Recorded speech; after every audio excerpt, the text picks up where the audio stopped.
네, 안녕하세요. 반갑습니다. 김태현 매니저입니다. 자, 먼저 이제 시장에 대한 부분들 이야기를 먼저 하고 나서요. 제가 오늘 공략할 종목 좀 말씀을 드릴 건데, 제가 이제 항상 주식을 하면서 뭐 실적도 중요하고요, 뭐 펀더멘탈도 중요하고, 뭐 기업의 뭐 가치에 대한 부분들, 뭐 저평가냐, 고평가냐 이런 판단하는 것도 중요하겠지만, 지금 국내 증시에서 제일 필요한 부분들은 결국에 이 스토리에 부합하는 종목들을 찾아내는 거, 그리고 그 주가의 위치 자체가 우선은 부담이 없는 자리에서 들어가야 된다는 거를 저는 계속해서 좀 찾고 있는 상황입니다. 자, 그래서 이제 오늘 제가 왜 원전 관련된 종목들을 오늘 제가 편입을 할 건지, 이렇게 공개를 해드릴 건지, 시장에 대한 흐름을 먼저 이렇게 한번 스토리를 짜보고요. 거기서 제가 오늘 어떤 종목을 공개를 하는지는 잠시 뒤에 이제 자료 보면서 설명드리면서 말씀을 드리도록 하겠습니다. 자, 먼저 이제 자료 보면서 말씀을 좀 드리면은, 자, 우선은 지금 트럼프 관련된 종목들 내에서 순환매 흐름들이 계속해서 진행이 되고 있습니다. 결국에 이 머스크 관련된 종목들이라고 할 수 있는 뭐 자율주행도 마찬가지로 결국에 출발점은 트럼프였다. 이렇게 볼 수밖에 없는 상황이기 때문에 저는 요즘에 이 테마성에 대한 부분도 있는 종목들은 한 이틀 정도 장대 형고 나온 걸 많이 못 봤습니다. 그래서 오늘 아침에 제가 이제 장전에 뭐 매일경제TV 또 너튜브에 또 다른 코너에 출연을 해서 말씀을 좀 드렸던 게 이 테마성이 좀 강한 종목들은 오늘 아침에는 좀 강하겠지만 시간이 지나면서 오후장이 되면 될수록 약간 윗꼬리에 대한 부담이 생길 수 있다. 그래서 오히려 좀 눌리는 종목들, 눌려있는 종목들을 찾는 그 순환매 흐름들을 좀 공략을 해보자 이렇게 말씀을 드렸는데요. 자, 우선은 저는 스토리라인을 항상 먼저 짜고서 어떤 종목을 공략을 할지를 고민을 많이 합니다. 그래서 이제 첫 번째 스토리 중에서 첫 번째 키워드는 이제 현재 정권을 잡고 있는 이 바이든의 이 대통령의 이 AI 행정명령 관련해서 이 백지화 추진을 하겠다라는 부분들로부터 우선 출발을 해봤습니다. 결국에 우리가 앞으로 계속해서 연말까지 트럼프 트레이드 관련된 순환매 흐름들은 저는 지속될 것이라고 보고 있기 때문에 그거와 관련해서 좀 찾아보자라는 관점이고요. 자, 결국에 이제 AI 행정명령을 백지화하겠다. 트럼프 당선인이 이제 집권을 하자마자 뭐 이런 백지화 추진을 하겠다라는 부분들이 좀 있다 보니까 이 빅테크 기업들, 그동안 이제 약간 규제 때문에 투자하지 못했던 그런 환경 자체가 개선될 수 있다. 자, 그러면 이 데이터 센터 건립이 또 폭발적으로 증가할 수도 있다. 이런 논리를 접근을 해볼 수 있을 것 같습니다. 특히나 이 트럼프 당선인의 제일 큰 주주 친화적, 기업 친화적인 정책을 바라본다면은 이 법인세를 인하를 하겠다라는 부분들이기 때문에 자, 그 기업들 이전에는 세금을 얼마를 냈었는데 덜 낸다. 그러면 그 자금들이 어디로 가겠습니까? 결국에 뭐 캐펙스 투자나 이런 데이터 센터 쪽 관련된 인프라 투자 쪽으로 진행되지 않을까 이렇게 보고 있는 상황에서 자, 지금 뭐 로봇도 마찬가지고 그리고 AI도 마찬가지입니다. 결국에는 뭐 자율주행도 마찬가지고 그 AI 쪽에 대한 인프라 자체가 앞으로 받쳐주지 못한다면은 이 밑에 단에 있는 그런 기술력을 갖고 있는 그 기술이 아무리 발전을 하더라도 감당을 할 수 없다. 그러면 이 AI 쪽 관련된 인프라 쪽 투자는 앞으로도 지속될 수밖에 없다. 그런 상황에서 법인세 인하나 이런 AI 행정명령 관련된 백지화 추진을 한다라는 부분들은 이 데이터 센터 쪽에서 출발을 해야 되지 않을까 이렇게 보고 있는 상황이고요. 자, 그리고 이제 여기도 보시면은 AI 모델에 필요한 데이터 센터의 전력을 공급하기 위해 원자력 및 전력 발전 관련 환경 규제를 면제할 수 있다라는 부분들입니다. 여기서 딱 대놓고 또 원전 관련된 이야기를 했는데요. 결국에 지금 이 원전 관련된 이슈뿐만 아니라 사실 이 AI 데이터 센터 쪽 관련해서 수혜를 받을 수 있는 키워드는 사실 많이 뽑아낼 수 있습니다. 제가 그래서 다음 자료 보면서 바로 말씀을 좀 드릴 건데요. 자, 다음 자료 한번 볼게요. 자, 그러다 보니까 이 미국의 빅테크 기업들 뭐 지금 세금도 덜 내게 해준다고 하죠. 그리고 지금 뭐 규제도 완화해준다라고 하죠.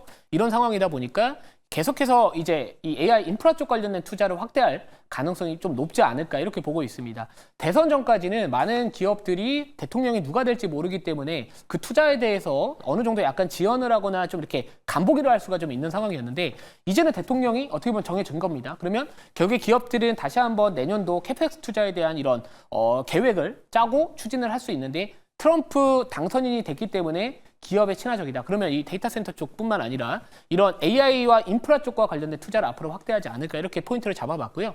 그래서 뭐 일각에서는 뭐 SMR 아니면 뭐 통신 쪽에 대한 수혜가 앞으로 또 기대가 된다. 이렇게 이야기들이 나와주고 있는 상황입니다. 자, 다음 자료 볼게요. 자, 다음 자료 보면은 이건 제가 이 구리 가격에 대한 부분들 이슈거든요. 왜 제가 원전 이야기하는데 구리 쪽을 말씀을 좀 드리냐. 제가 구리 쪽에 대한 부분들은 계절성을 좀 띠고 있다고 말씀드렸거든요. 근데 오늘 뭐 대창이나 이구 산업이 장중에 급등이 나왔었습니다. 저는 그 포인트는 결국에는 그 AI 쪽 관련된 수요 증가가 구리에 대한 수요 증가까지도 같이 연계될 수 있다라는 부분들, 그리고 최근 중국 쪽 관련된 이슈도요. 이 중국의 이 시티 서프라이즈 지수, 이 경기 지표를 나타내는 이 시티 서프라이즈 지수 같은 경우에도 지금 계속해서 좋은 모습을 최근에 보여주고 있습니다. 뭐 ISF 제조업 PMI도 마찬가지로 50선을 최근 들어 다시 한번 상승을 했기 때문에 이 수요에 대한 부분들도 어느 정도 이렇게 계속해서 받쳐주는 상황에서 계절성을 띠고 있다라는 부분들도 우리가 주목을 해야 될 것 같은데요. 이 중남미 지역에 광산이 많습니다. 근데 이제 이런 계절적인 이유 때문에 전반적으로 1분기의 가동률이 상당히 제일 낮다라는 부분들을 본다면은 과거의 사례를 보더라도 날씨가 추워지고 나서부터 자, 요 1분기 정도까지는 구리 가격이 상승을 했다라는 부분들을 바라본다면은 결국에 이 부분도 어떻게 보면 AI 쪽 관련된 데이터 센터 증가로부터 낙수효과를 또 기대할 수 있는 키워드이기 때문에 이런 쪽도 우리가 투자 아이디어를 잡아야 된다는 거죠. 그래서 제가 오늘은 사실 리뷰할 종목들도 많습니다. 뭐 삼성중공업도 올라가고 있고요. 그런 종목들도 있겠지만 우선 시장에 대한 큰 그림은 오늘은 제가 조금 더 디테일하게 말씀을 좀 드리기 위해서 이런 자료들을 좀 가지고 와봤고요.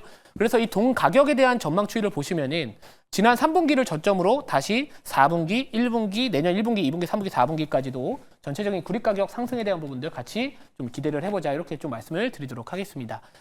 자, 그러면 이제 다음 자료에서 계속 볼게요. 자, 이게 마지막 장이고요. 그래서 이제 논리는 간단합니다.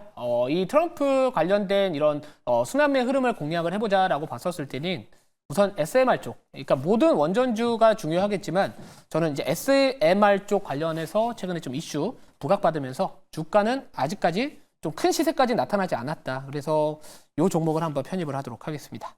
자, 그러면 현재가부터 말씀 좀 드릴게요. 자, 현재가는 2,405원입니다. 종목명은 우리기술이라는 기업이고요. 자, 우리기술 어제 이슈가 하나가 나왔습니다. 자, 어떤 이슈가 나왔냐면은 이 두산 에너빌리티에 들어가는 그 SMR 쪽 관련된 뭐 첫 계약이 나왔다. 이런 부분들이 좀 있습니다. 그러니까 어떻게 보면 첫 계약이라는 부분들 실질적으로 이제 SMR 쪽 관련해서 이제 수혜를 받을 수 있는 기업이다. 요거에 포인트를 좀 줘봤고요. 차트부터 먼저 좀 보여드리고 왜 제가 또 이 기업을 선택을 했는지에 대해서 자료 보면서 말씀을 드리도록 하겠습니다.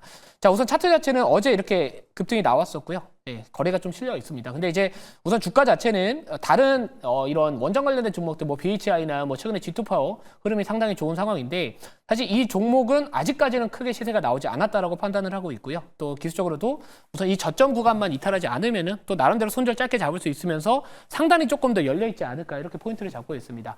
자, 이 생쇼 방송의 특성상 뭐 어떻게 보면 이런 비중이나 이런 부분들보다는 전체적으로 지금 상황에서의 주가의 위치를 파악을 하고 거기에 맞는 대응 전략을 말씀을 드려야 되기 때문에 자, 이렇게 손절은 좀 제가 이따가 말씀드리겠지만 좀 짧게 잡고 목표가도 우선은 하나씩 좀 짧게 잡는 전략이 맞지 않을까 이렇게 보고 있고요. 자, 그래서 뭐 이런 그 자료를 보면서 조금 더 왜 제가 이 기업을 선택을 했는지를 좀 말씀을 좀 드려볼게요.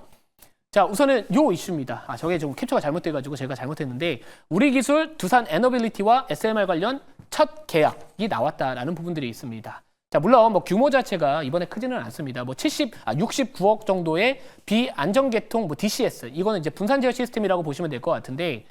자, 이번에 처음으로 공급 계약을 체결했다라는 부분들에 우리가 포커스를 맞춰야 될 것 같고요. 이 두산 에너빌리티 같은 경우에는 또 미국의 또 이런 뉴스케어 파워 등 이거에 대한 또 관련성이 또 많은 기업이다 보니까 미국 내에서 데이터 센터를 짓거나 했었을 때 두산 에너빌리티가 또 반사이익을 얻을 수 있다라고 보고 있고 또 거기와 관련해서 또 공급 계약을 최근에 또 맺었던 이 우리 기술까지도 낙수 효과를 한번 기대해 볼 수 있지 않을까 이렇게 포인트를 잡고 있는 상황입니다. 자, 그래서 뭐 우리 기술 같은 경우에는 이 DCS라는 이 분산 이 제어 시스템을 독점 기술 바탕으로 여기 보시면 모든 원전의 계측 제어 설비의 독점 공급 중이다.